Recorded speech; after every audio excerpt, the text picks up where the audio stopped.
Welcome to Texas+Water, the podcast that takes a deep dive into the world of water with those making waves.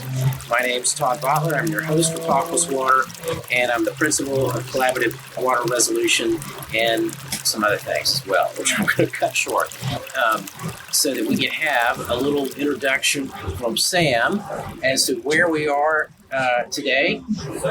Can you tell, Sam? Yeah, absolutely. We're at the Nido restaurant, which is on the 8th floor of the Votteler Hotel. Nido being Italian and Spanish for the word nest, which is where we kind of settled here on the top floor. We are overlooking the beautiful Ladybird Lake with a gorgeous, very one-of-a-kind south view of our skyline here in Austin, Texas. And I'll be right back with your drinks. Thank you, Sam. All right. So I'm going to go straight into the introductions of our participants tonight, and let me just say that they're all veterans. I was going to say retreads, but I thought, well, I'm the retread of the retread because I've done every one of them, so that's not right. Anyway, you're all veterans, and you are all generous to share some of your time, free time now that, I guess the main part of the legislative session's done for you, even though things are still happening in Austin.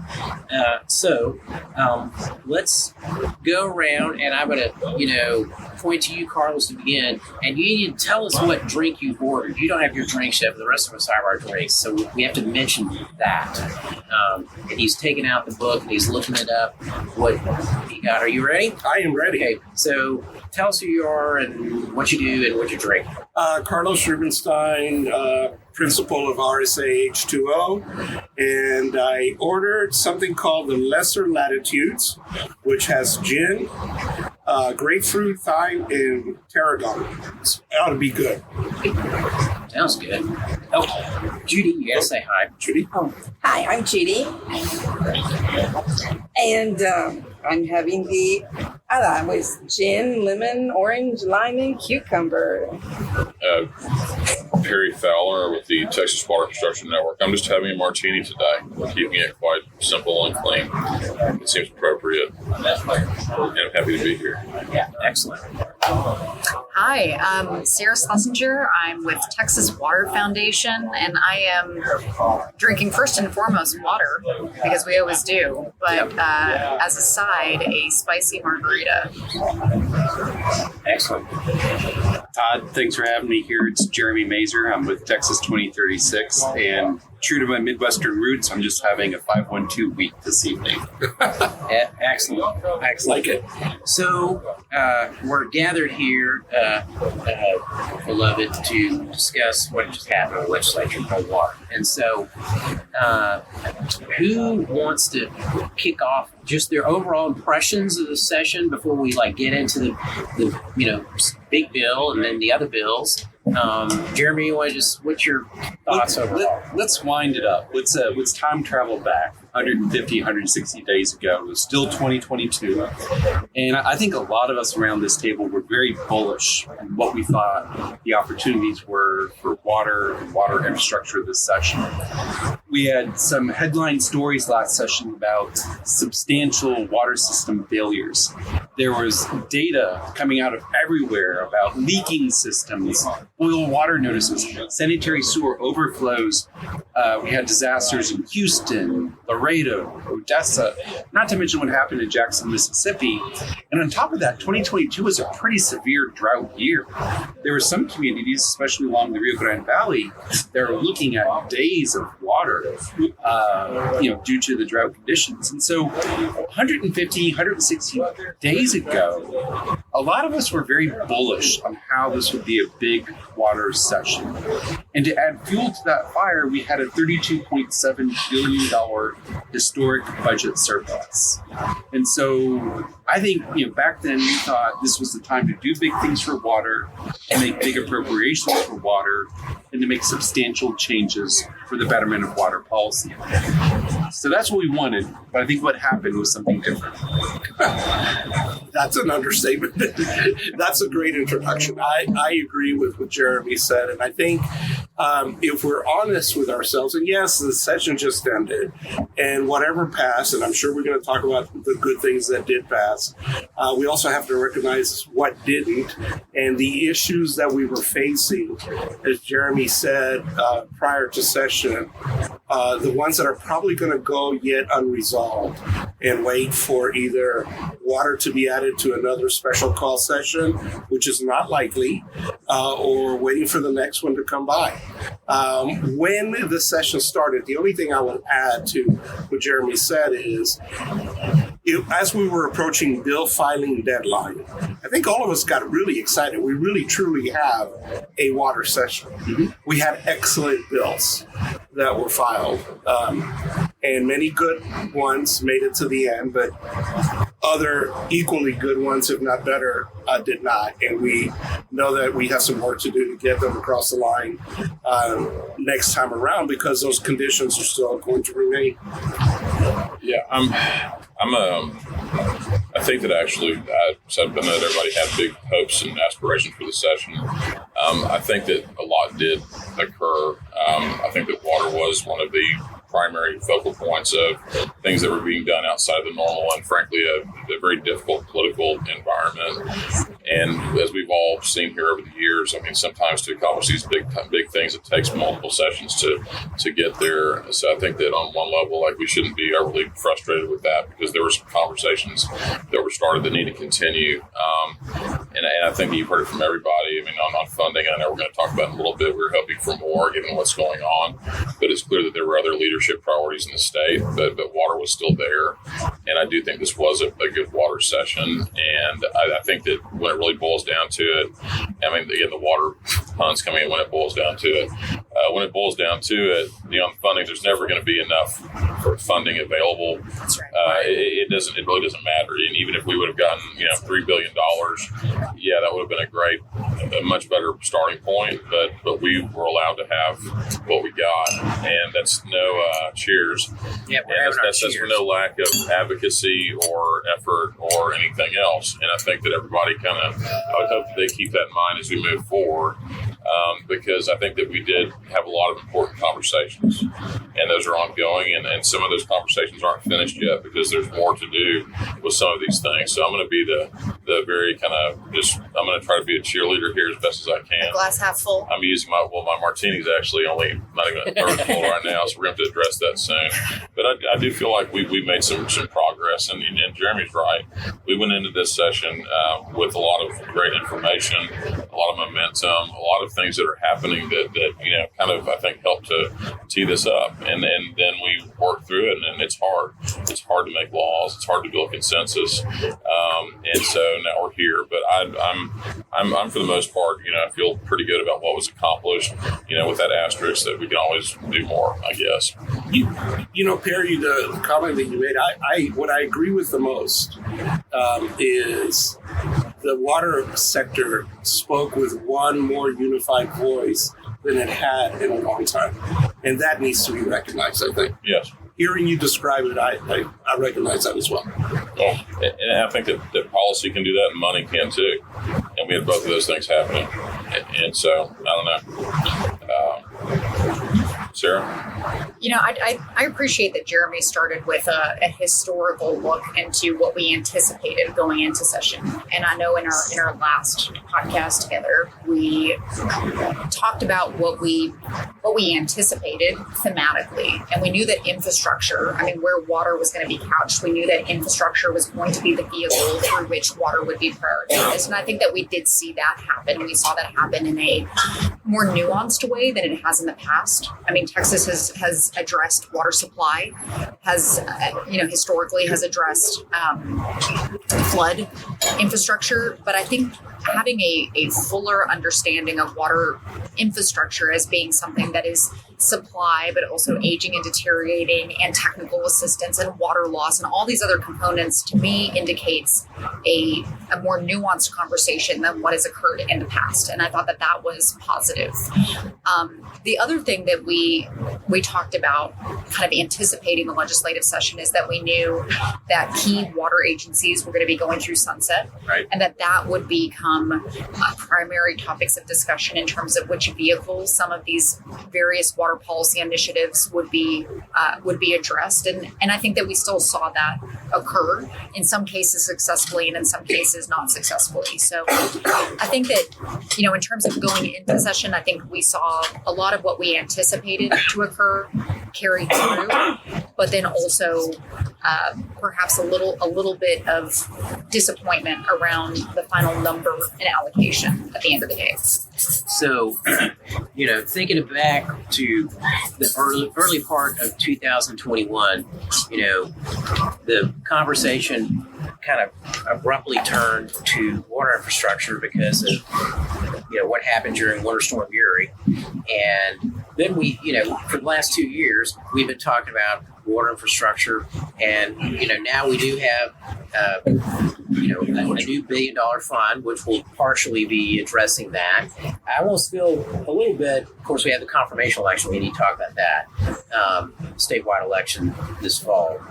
But, you know, it's almost like, I mean, everybody kind of feels like, gosh, man, this is going to be a great water session, and look at all that was going to happen. It almost kind of like the bare minimum happened in some ways, and which is a victory, I think, in many respects, compared to some recent sessions where not much happened with water, but it looked like so much more could have happened and got close to happening, maybe.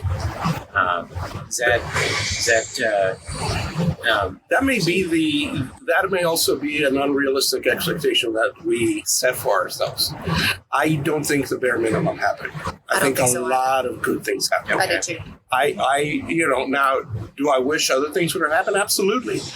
That's just your expectation. But it was, I would not characterize this session as a bare minimum for water. Yeah. It was, in the end, a good water session. There's things that we have to work on. Right. Yeah.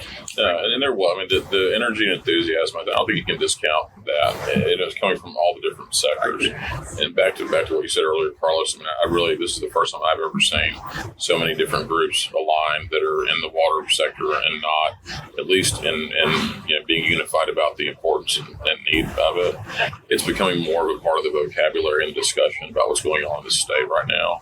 And if you look at like what happened today in Arizona, I mean, this is going to be the biggest issue out there, and the people to understand realize that, which is why I think you have so much enthusiasm, especially in the House, the vehicle that was provided there for people to be able to have some ownership, participation in water issues. I mean, everybody in the House of Representatives wants to be on the Natural Resources Committee. I don't know a member that doesn't want to be on there. It used to not be like that. 20, 30 years ago, it was like one of the last choices. Well, look how many people joined the Water Caucus. 73.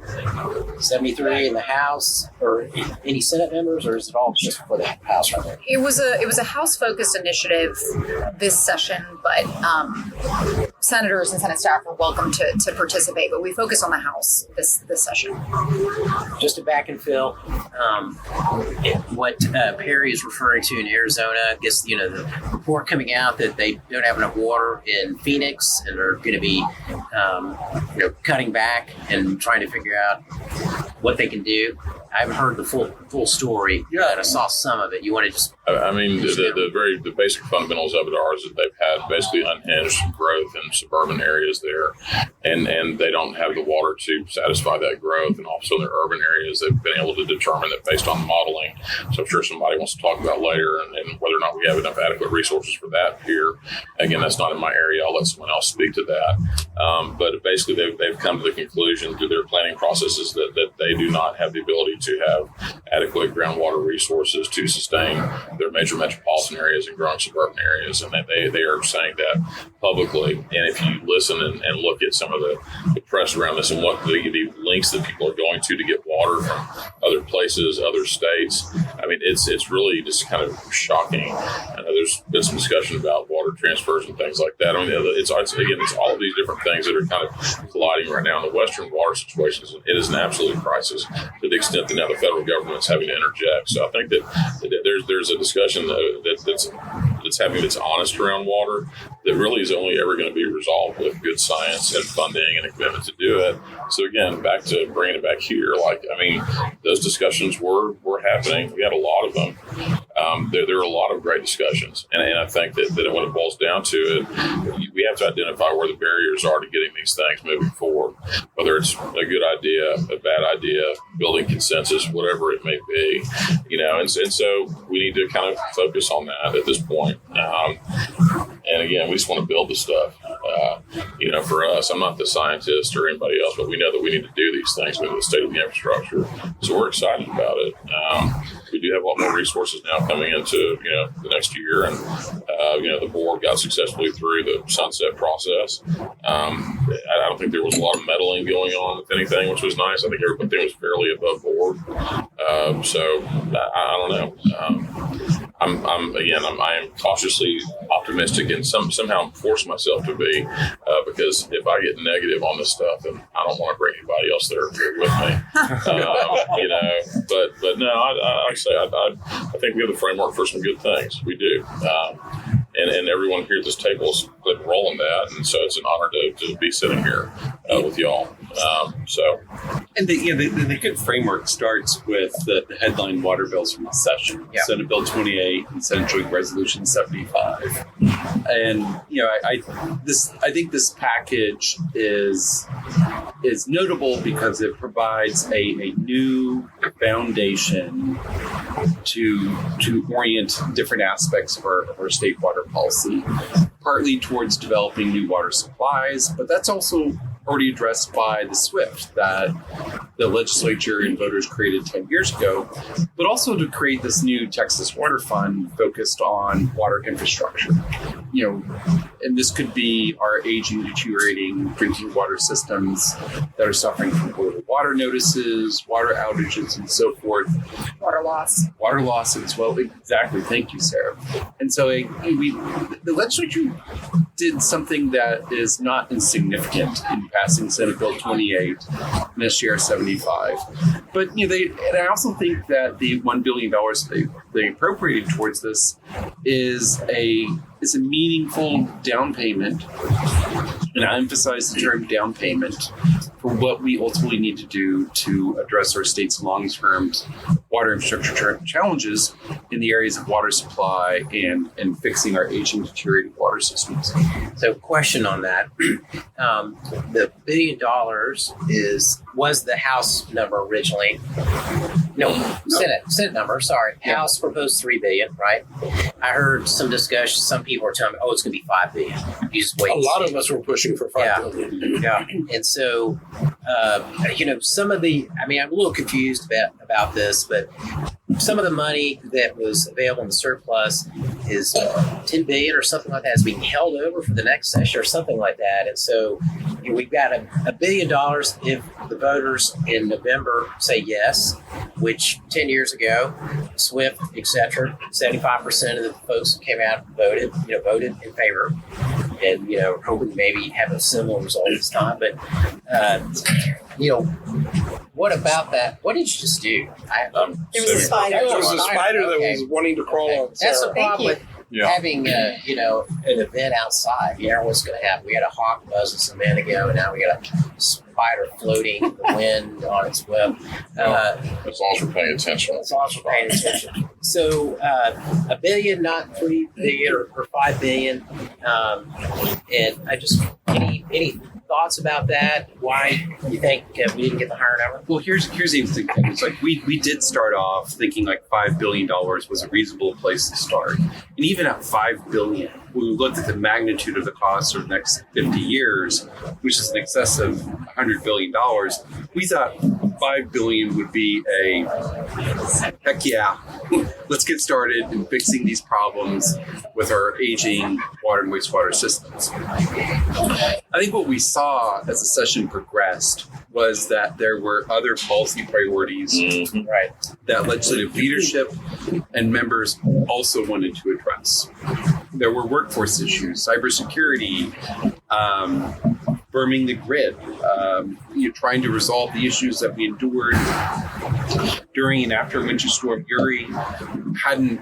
They wanted to create more thermal generation, natural gas power plants to bolster the reliability of our grid. And then on top of that, there was interest in funding parks, and not to mention, the big ticket issue. Property tax relief. Yes, Yeah. there it Vouchers. is. Exactly. So there, when you get a bunch of water folks around the table, we're always going to say like, oh yes, water funding priority should always be a priority. But we need to be mindful, as we were taught a very interesting lesson this session, that there are other equally compelling and perhaps more politically popular propositions that are going to come to the discussion table. Well, but I think we need to talk about what the $1 billion is targeting, because in many ways there's a lot of good news there.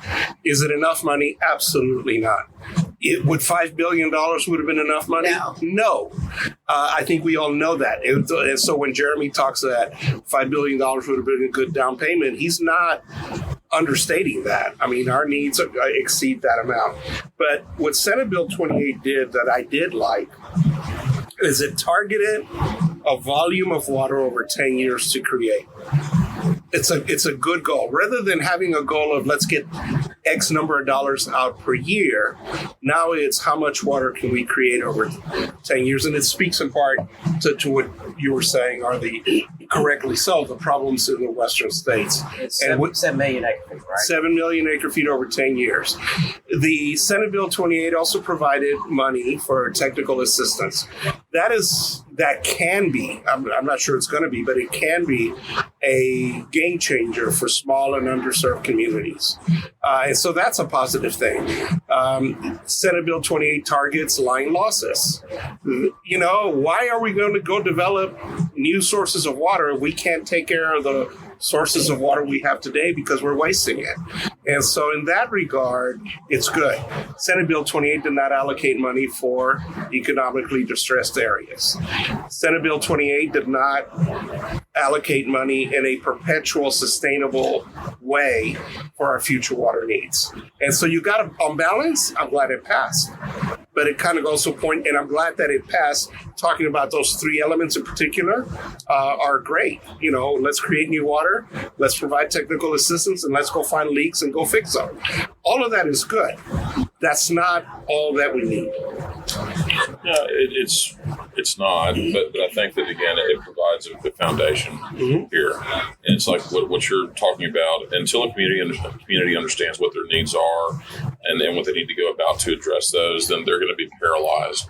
It's going to be politically difficult for them to go out to their ratepayers and ask for money. The money the state's going to be able to provide through this. And I think that part of the positive part of this story is that there's some flexibility here with these funds to be able to intermingle them with other things at the board. And I'm hoping that we actually leverage this money to the extent that we can actually see returns like we did with SWIFT, because that was capitalized with $2 billion, and that's done a lot. So how is this all going to work? I mean, that this next phase of this whole regime is going to be getting through rulemakings and priorities and ensuring that we're able to use this money in a way that's smart and meaningful. And if you look at developing new water supplies, for instance, it's clear that there are some priorities that were in that bill. Some of those changed throughout the course of things, but there were discussions that happened that were important. Not every important local regional project is going to make it up to the top of the regional water planning process. It's not all going to be part of the SWIFT list.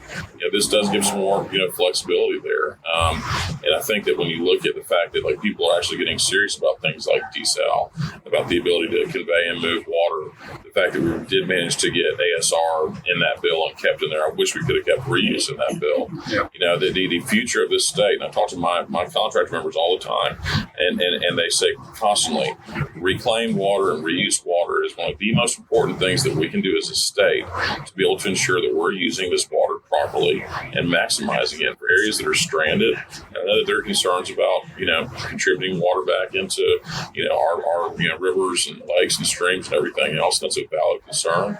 But we also need to make sure that we're making the most that we can with this water and capturing, what we can. It's always kind of fun when we talk to some of our friends that talk about what water conservation used to be. And they used to be capturing water, and now we have to do both, right? So I think, again, it was foundational. It's important, and there's money here that can be used. And, if you look at other things in the budget, between flood infrastructure funding, providing matching funds to access federal dollars, it's quite significant. And this process was kind of a process where we had to work through it iteratively, and frankly, Charles Perry provided a framework to build on, and it evolved over time throughout the process. And to your question earlier, Todd, there were desperate numbers, to begin with this, and we were told that it was uncertain that we should go and advocate for as much as we could do. Well, we did that, and what we were given was what was blessed by the leadership of the state, and it's not insignificant, So before we go to Sarah, Charles Perry, Chairman of Senate Water, Agriculture, and Rural Affairs. I get that in the right order. That's right. And also, let the record show, I am having an orchard sidecar. I left that out. Kidding. It's good, by the way. So, Well, my lower latitudes or whatever it's called is really good. lower latitudes? I think so, something like that. I think it's meaningful to talk about the significance of the bill, but something that lingers with me is also the significance of the voting record, both in the Senate and in the House. And I want to say that the House was almost unanimous, right? Because I think we had one vote in opposition that was, as I understand it, cast in error. But I think if you look at Senate Bill 28, and anybody who's not been deeply entrenched in it will say, well, gosh, it's really technical. It's really in the weeds. It's pretty nuanced, right? In terms of if you're not familiar talking about water infrastructure, water security issues, it's pretty nuanced bill. And so to have a essentially unanimous vote, I think is also a good signal, right? In terms of what that's trying to establish. Yeah, passing a omnibus water funding bill that encompasses everything from research to addressing infrastructure issues to financing. It's a big deal. Yeah. And you're right that it was supported. I think the question mark is what's going to be supported by voters. And again, we're going to continue to see these headlines about systems failing. The next one's right around the corner. It'll probably be next week. I'll just speculate and say that it will happen here. I think it's a this safe summer. Bet. So this will continue to happen until people are, frankly, clamoring for people to do more. They're going to have to eat it. And what's going to happen is, unless the state gets involved in a more significant way, these projects are going to continue to be needed, and they will continue to be expensive unless the state can help to underwrite some of that cost to make it more affordable. The ratepayers are going to take it in a pocket. That's the truth of all of this. It's not going to get any less expensive. For the sake of our listeners, I know that Texas 2036 has some really staggering numbers in terms of the true cost of water infrastructure. I hate to put you on the spot again, Jeremy, but just, the $1 billion, $3 billion, $5 billion. I love that we're working in prime numbers here, but relative to the overall cost, what is it? Well, when we looked at the data, and what we did is we aggregated the data from the State Water Plan and from the EPA's clean and drinking water surveys, federal data. We look at what needs to be done to A, build new water supplies that we need over the next 50 years as projected in the State Water Plan, and B, to fix aging, deteriorating water and wastewater systems over the next 20 years. That price tag is well north of $120 billion over the next 50 years. In fact, fixing our aging, deteriorating water and wastewater systems, that's going to cost upwards of $66 billion over the next 20 years alone. Wow. And that number that the EPA came up with, that is this is like what requires additional subsidy. These are communities that don't have the rate base or the revenues or funds on hand to finance these infrastructure upgrades on their own. So it's important to know that, looking long term, if we want to fix our water problems, the price tag is significant. But it's also worth noting, too, that it's also going to be escalating in the meantime. Yeah. Stuff's not getting less expensive. No, it's not getting less expensive. Well, and there's an opportunity cost. The failure to act is only going to drive these costs up. Right. There's things that did pass. We spent about half an hour talking about 28, and we should. You should be hosting this podcast. I was going to do that next. Okay. That was a great transition. Well, there's other good things that happen. I just want to know. Yes. Okay. Well, there you go. I'd show Carlos hosting the podcast. Okay. Well, I'm going to sign you all up for the next one then. So we talked about, we had a lot of expectations, and maybe that's where we should go next. Not in a negative way, because I agree with Perry. I think one of the things that I think all of us have learned working in the legislative process is the worst thing you can do is not learn to take a win when you get one. And we got a lot of wins in that regard. And it isn't just 28. Groundwater. I'll talk about groundwater. In groundwater, we saw significant interest leading into the session.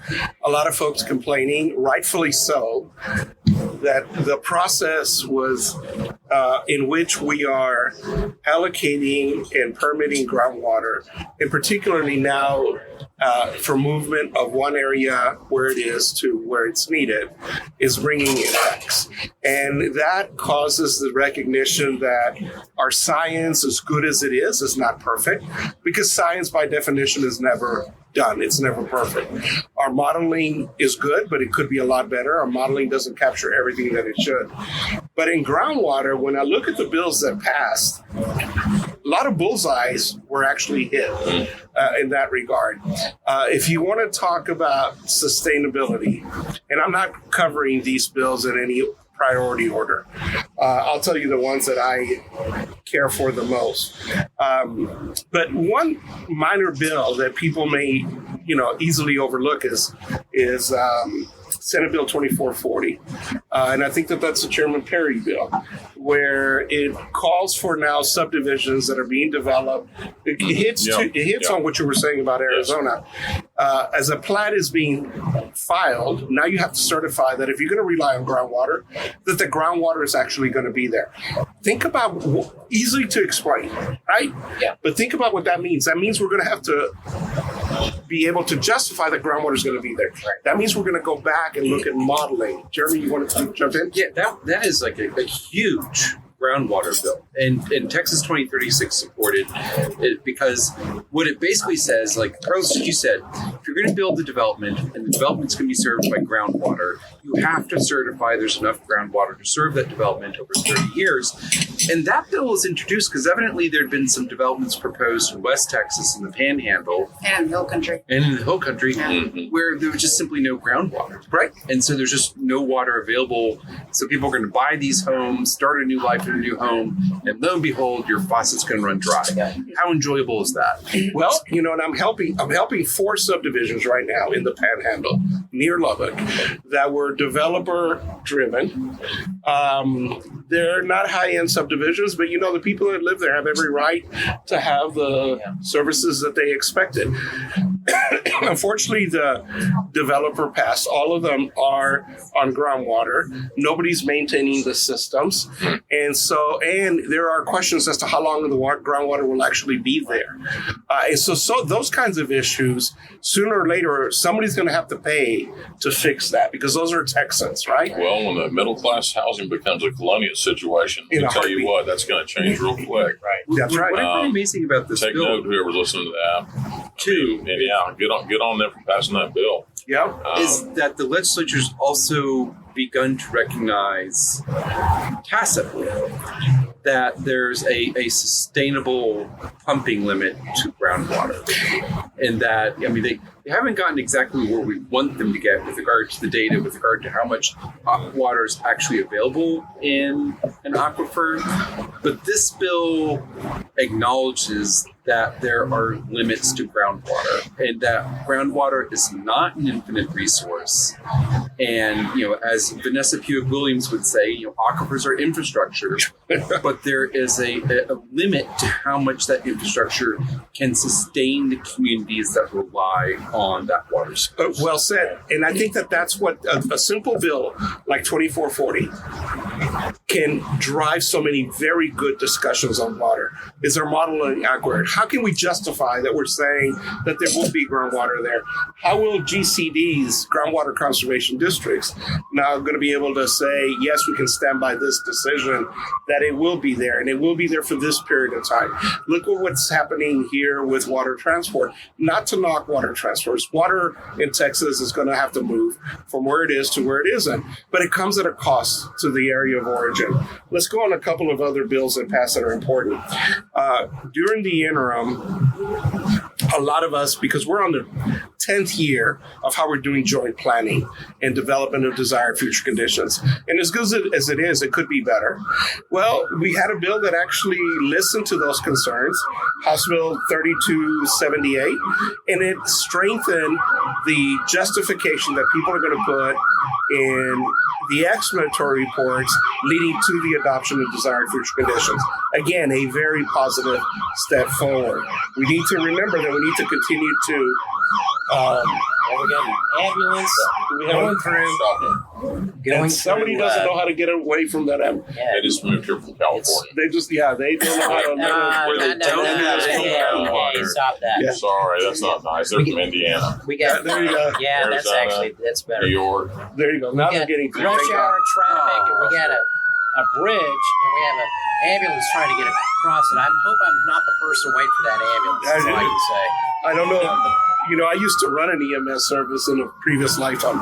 I know what that feels like.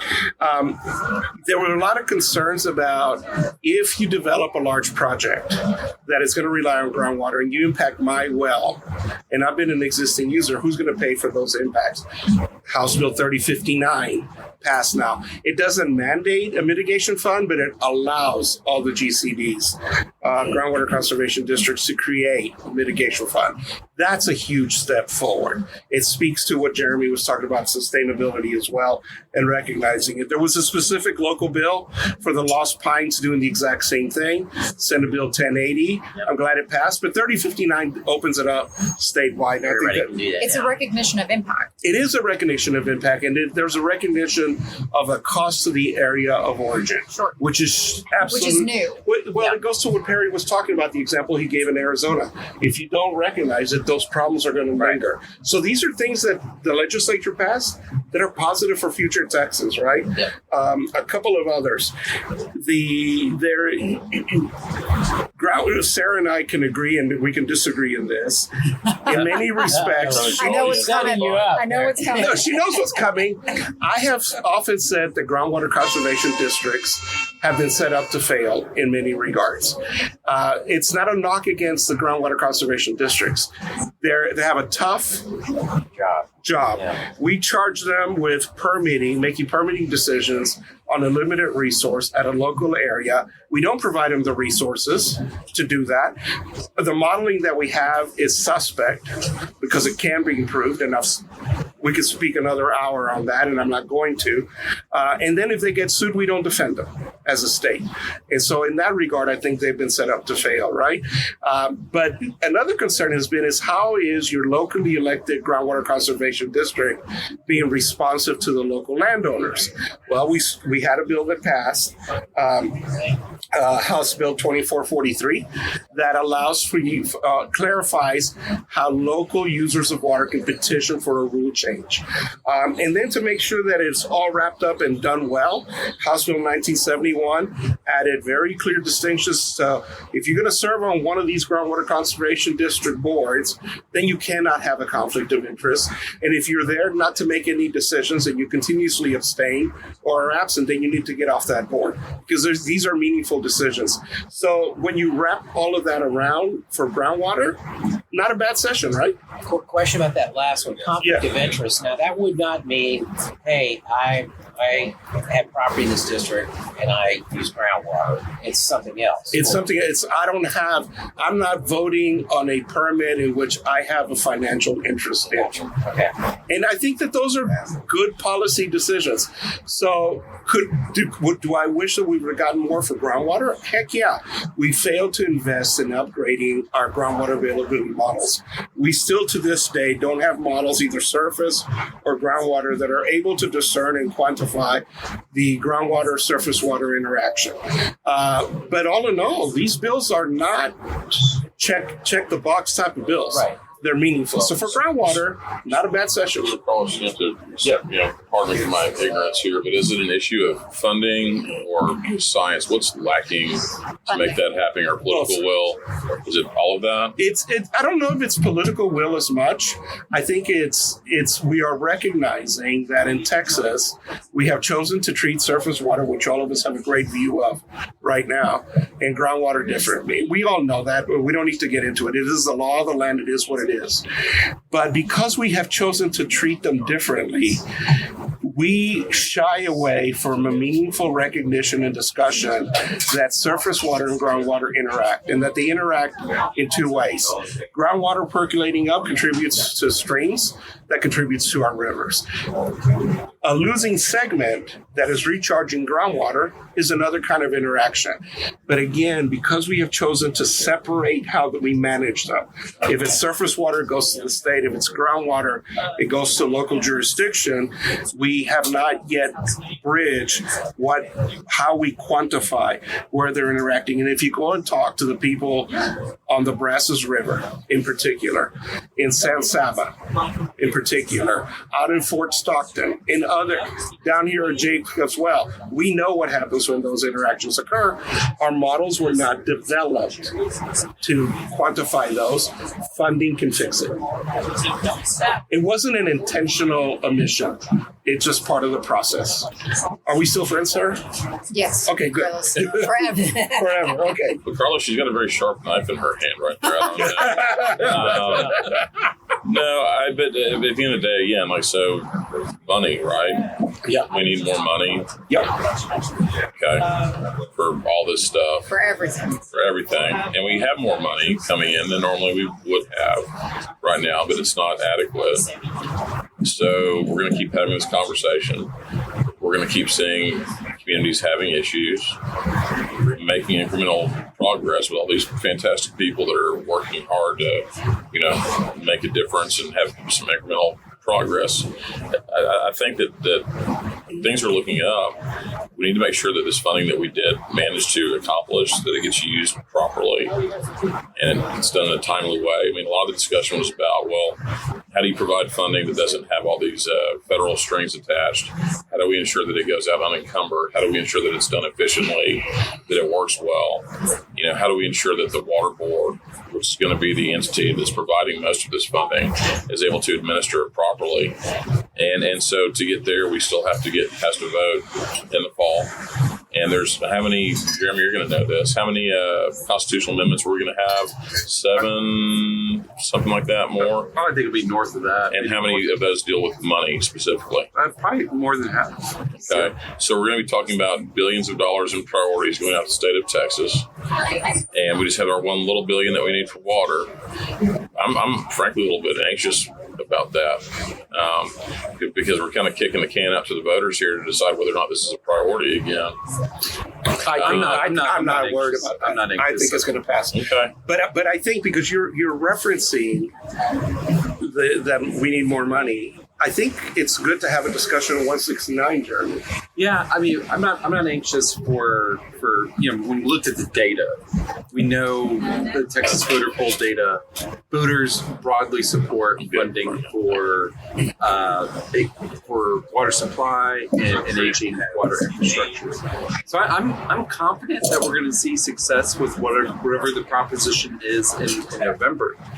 But to your earlier comments, Perry, about the need for funding, there was another resolution, another bill that was filed this session. It made Which it pretty Texas far. supported, and we will again. And we thank TXWIN for standing with Texas 2036 on it. It was House Joint Resolution 169 by Representative Travis Clark. This bill proposed also creating the Texas Water Fund like SJR 75 does, but it also proposed creating a dedicated revenue stream to this water fund. And this was really the holy grail of water infrastructure funding in Texas. We've talked about this for 2 decades. Water bottle taxes. Yeah, we've talked about some niche things like, water bottle taxes or this and that. But what we need to do is we need to fund water infrastructure like the state funds roads and like the state funds parks with a dedicated revenue stream as Representative Party proposed within HR 169. What was that stream? It was sales tax collections above a certain amount. Okay. And the way we wrote it was up to $250 million a year would be dedicated to the Texas+Water Fund. Everyone else can probably stare daggers at me that say like $250 million a year is not enough. And I'm going to agree right away. But, the great news was the bill was heard and it passed the House. It didn't get very far in the Senate.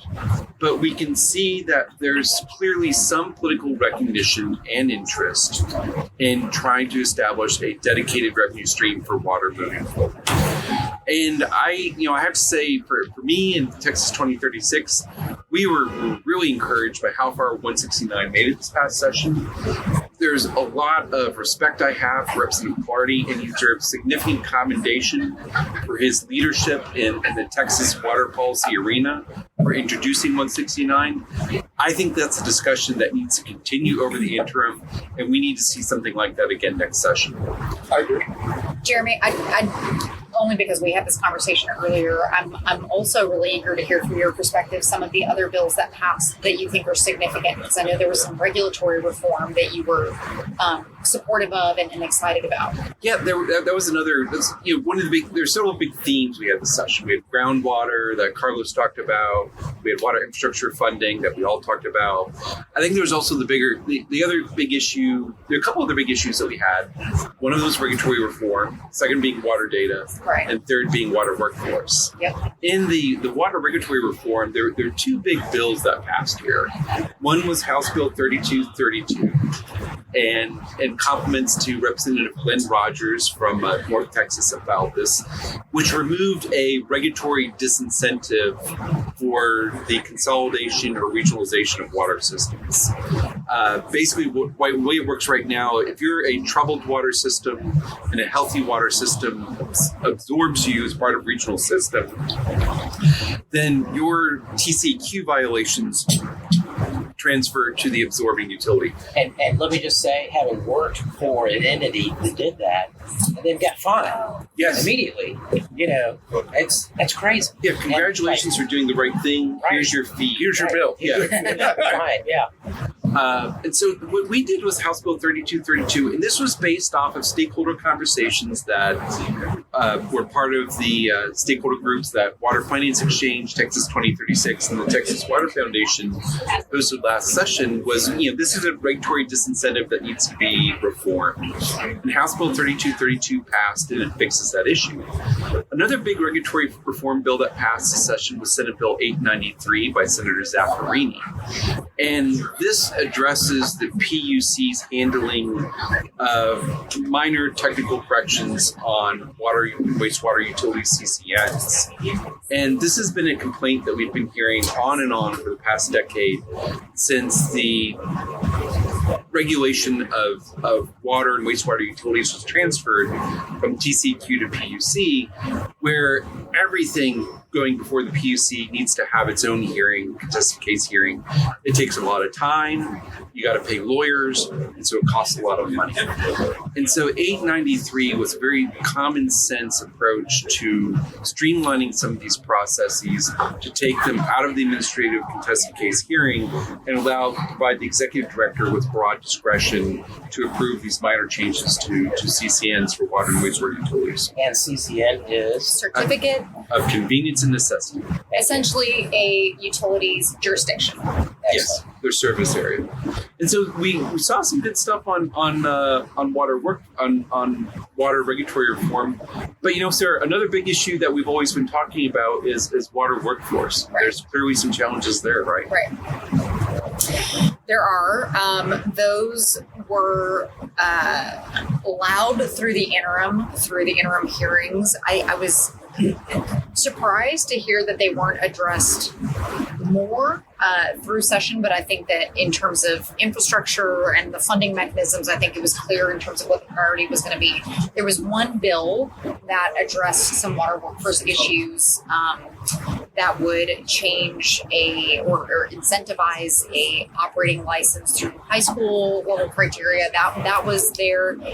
But I will say that I was a little bit disappointed to hear that some of the capacity issues that were voiced by the state agencies in particular through their sunset reviews were not, it didn't seem like those were addressed more concretely in terms of the allocation of FTEs, funding. I felt like that started to get drowned out a little bit in terms of the focus on infrastructure and new funding criteria. So, when we talk about workforce issues, we're talking about retiring workforce. We're talking about non-competitive salaries. We're talking about the fact that our state agencies are having a really hard time retaining people to do the extraordinary and important new programs that are in all of these bills, right? So it's all of those issues compounded. It's true in Texas. It's true on a national level as well. And there wasn't really, I would say, a comprehensive conversation about how to address our workforce. So, Jeremy talks about an aging and deteriorating water infrastructure, and I would argue that our water workforce is also aging and deteriorating. So, with regard to fried artichokes. fried artichokes, sounds good. Yeah, Sharon. Like that. Sharon. Take care of your job. So, with regard to the agencies, Water Development Board staff's already down because several years ago, there was a reduction. I guess for most state agencies or all state agencies, and they lost folks like everybody else. Yeah, they're the purges of 2011. Yeah, 2011. And some agencies just never recovered. That's right. And TCEQ's got a lot. I mean, you go look on their website, they've got lots of positions that they're having a hard time filling. In their sunset hearings, they identified having 400 open positions. 400. Yeah. Okay. Yeah. But you have to take that. You have to compare it to the total number that they're authorized to have. The board can have 50, 60 positions open. They're only an agency of just shy of 400. So at any given time, the water development. So the TCQ is much larger, and 400 sounds like a lot, and it is.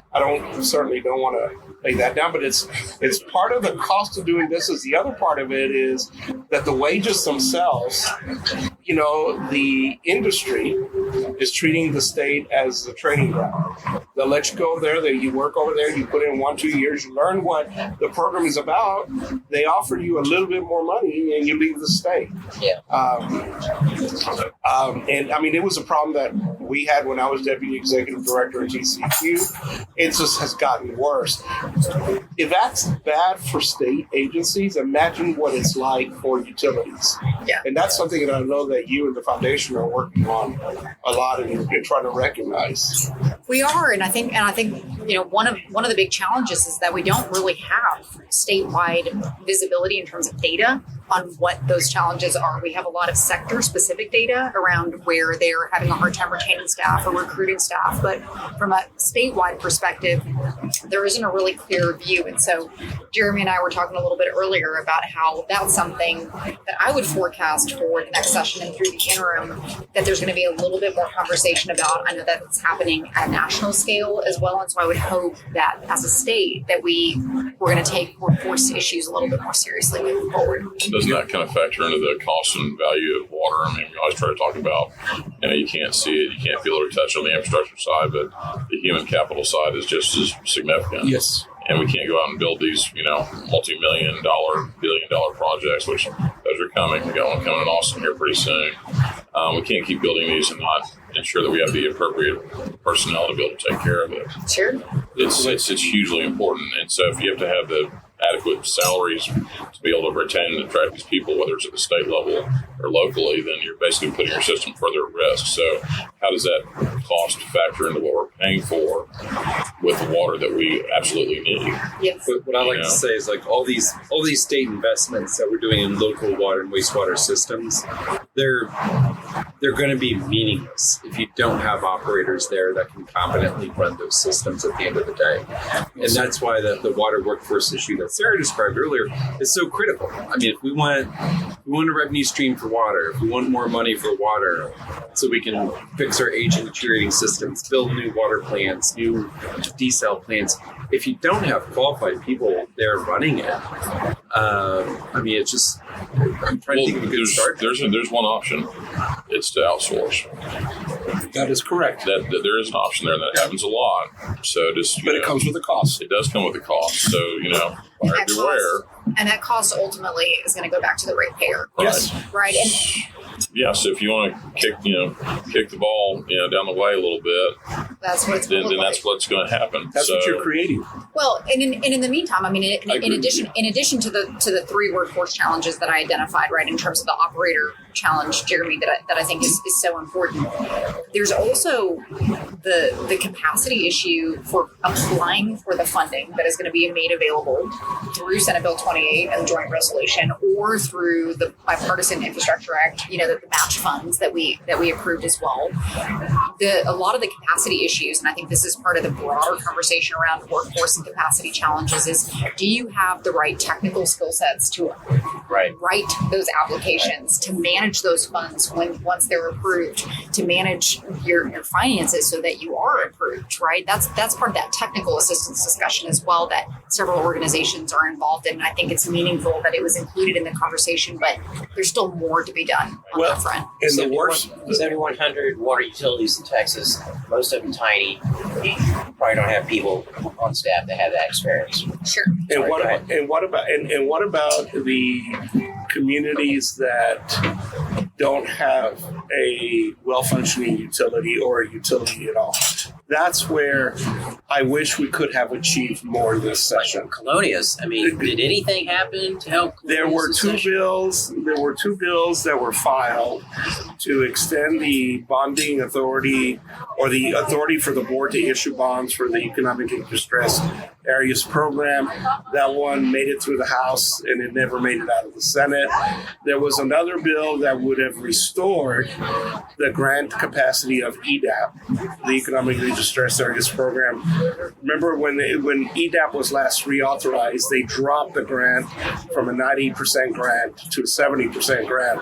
This bill would have returned it to a 90% grant, and that also did not make it. And so when we talk about water, we have to recognize that even today, with all of the needs that we have, we still have Texans that do not have access to first-time water or first-time wastewater. Right. And that is unconscionable. So, a shameless plug here. Go back and listen to the last podcast with Jamie Lozano Carver and Alejandra Martinez, where we talked about they're reporters for the Texas Tribune, and we talked about their series Broken Pipes, which is all about rural water. Fantastic series. In Colonia, and I know that you, Carlos, were part of their event that they had out in Midland or Odessa. In Midland. Midland.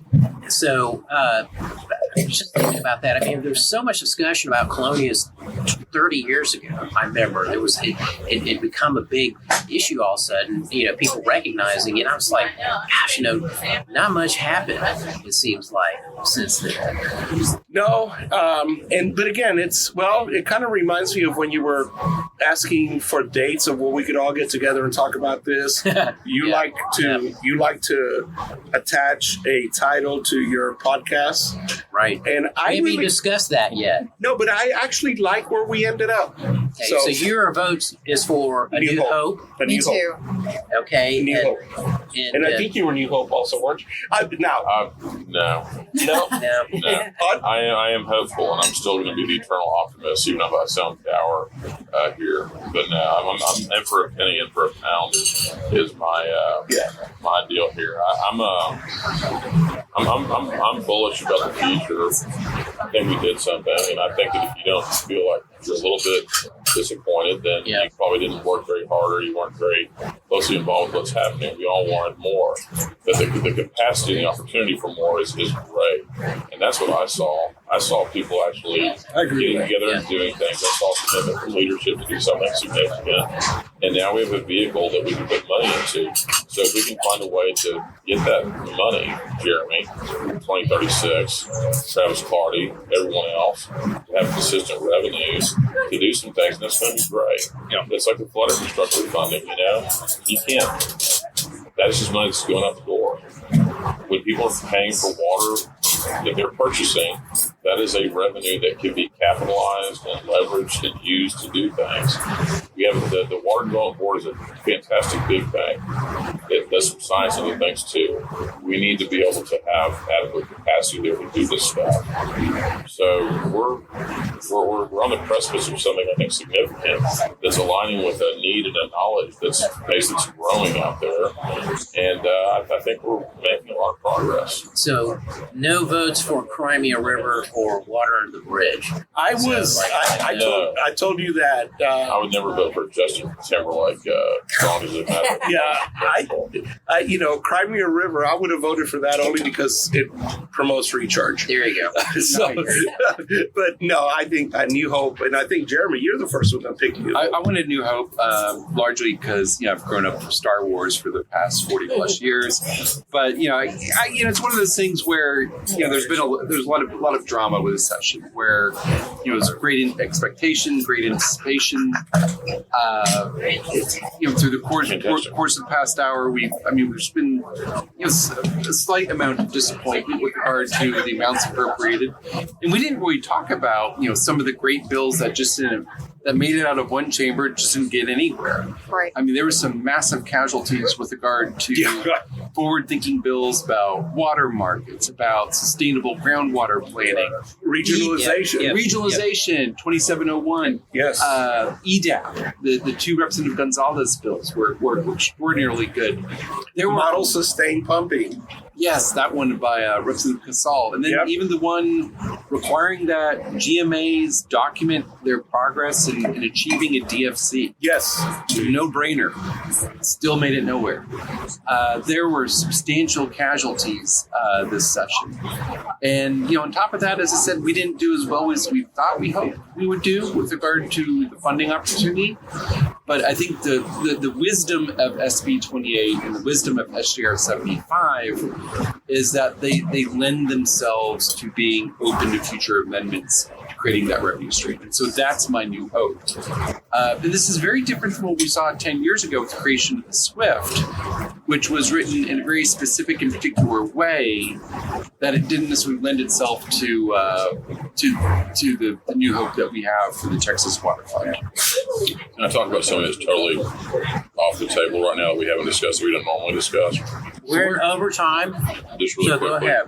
Because normally our organization, kind of why we got started, was to focus on procurement issues, because that's important and it does absolutely impact the ultimate costs of all these projects that we're funding at the end of the line. And what I saw were some disturbing trends that frankly are demonstrating to me that there's some people that don't want to engage in fair contractual terms, which is going to end up making water projects more expensive for Texans. So I'm hoping, and this is all my water friends out there that I know are listening to this, that we need to have a discussion about liability, about project delivery, about contracting terms and conditions, and about doing things in a way that are fair and reasonable and equitable, so that the ultimate end user of these water projects, the consumer, isn't paying more than they have to. And I'm not going to call it any specific bill numbers or names right now, but there are some things that happened that were rather unseemly this session. And so I'm going to ask that everybody who's actually serious and involved at a very close level in water projects will look at that and look at how that's going to impact our ability to go out and deliver projects in a way that's effective and efficient and cost effective too, because it's important. So I'm just kind of throwing that out there on the table to all my friends in the water community, because that matters, because that's when the rubber hits the road. If we'd had one more round of drinks, I think I would have got your list of names, but you'd have to do a whole lot more than that. Yeah, I know him. He wouldn't have gotten there. I really like the But I like what he said. I do too. And I also like the prompt of, if we're calling this a new hope, what gives us reason to have hope? And I'm gonna end where we started. What gives me hope is that I think the quality of the conversation, both this session and in the interim, are more sophisticated than they ever have been previously around things like water infrastructure and water loss and data and conservation. I think that says a lot about the track that we're on, and I would agree with Jeremy that there is still work to be done, but it's a good first step. Great. I want to move to kind of our final question here. I was going to ask, is there anything that we're talking about bills that have passed? A lot of them haven't been signed by the governor yet, so I was going to ask him any scuttlebutt on something that might not be signed by the governor, but I'm going to pass that one up. Let's not talk about that one up. And we're in New Hope, remember? I know. And so the last question is going to be the way too early outlook for the 89th legislature in 2025, or something here in one of the special sessions if we think there's going to be any water activity. Anybody have any thoughts about either one of those? The only way we're going to have a water issue in a special session is if Perry's calamitous disaster happens next week. Mm-hmm. I mean, we have to almost talk about, it'd have to be a massive failure. Cryptos Viridium. It'd have to be like a major metropolitan.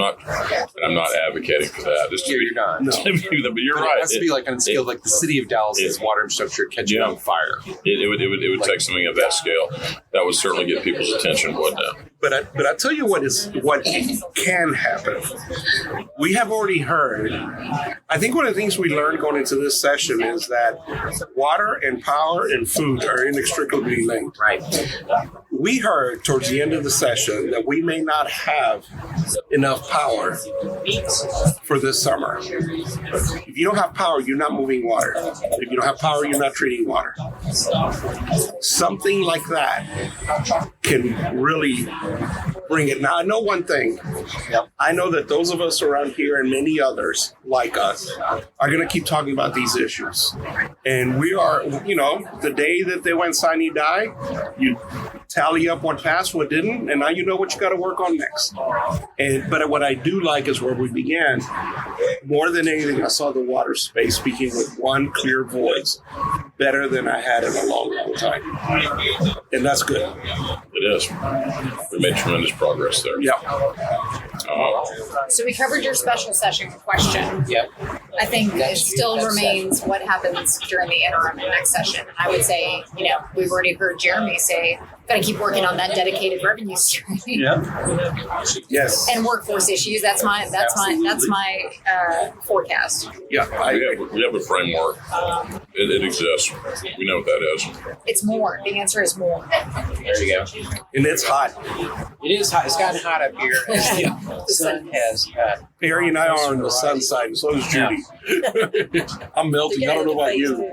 I'm just going to tough through it and get burned and fry. I'm melting. But no, I think we've got a path forward. Jeremy and I were talking about this the other day. We know what we need to do. I think the future is clear. It's about having communicating to a good, effective, platform and getting people together early and coming with our own solutions to the legislature, not depending on them to provide them for us. We need to provide that direction and that support. We need to educate people. We need to advocate, and that's what our job is, right? Amen. Well, and to that end, going into the session, we also know that we had a lot of turnover in the House, right? So in terms of that educational effort, there was a lot of work to be done, a lot of new staff. I think the work moving forward is, at least for Texas+Water Foundation, is to continue to engage even more deeply the members of the Water Caucus, those 73 members that signed up and their staff, so that by the time we get to the next session, hopefully we're just continuing the conversation rather than starting it anew. And I think that and taking continuous advantage of the vehicles that allows us to come together and talk about these issues before the session starts so that we can ferret out some ideas like what Texas 2036 did during the interim in convening the various stakeholders and being able to come up with a blueprint. We need more of that. We absolutely, we benefit, all of us benefit from that. But we also benefit if we participate. Yes. Yep. All right. There you go, Todd. Excellent.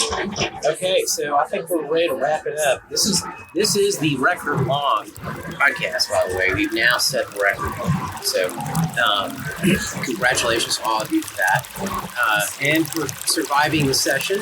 And that's pretty much it. So I just want to say thank you, Jeremy, Carlos, Judy, Harry, Sarah, for being here and wrapping things up after an active,